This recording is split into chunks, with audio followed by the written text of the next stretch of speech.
I am the Tofu Golem. Please enjoy the video. In this video, I will show how to add apps in your sidebar.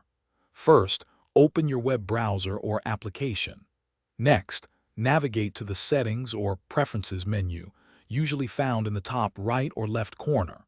From there, you will want to find options related to appearance or sidebar settings. This initial step is crucial for customizing your workspace efficiently and quickly, saving you valuable time. Once in the sidebar settings, locate the Add Application or Manage Apps section.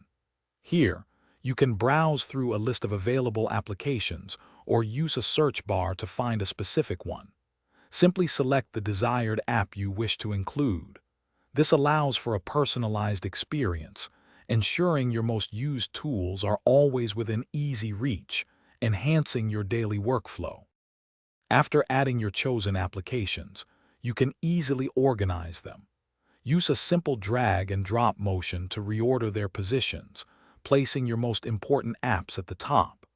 Many platforms also allow you to pin frequently used applications for even quicker access.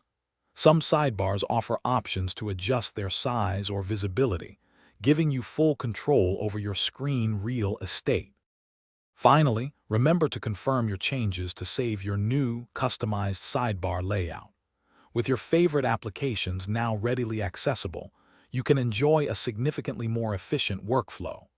Accessing your most used tools will be just one click away, saving you precious seconds throughout your day. This organized workspace will undoubtedly boost your overall productivity and streamline your digital experience. Thanks for watching. Consider subscribing if we helped you today.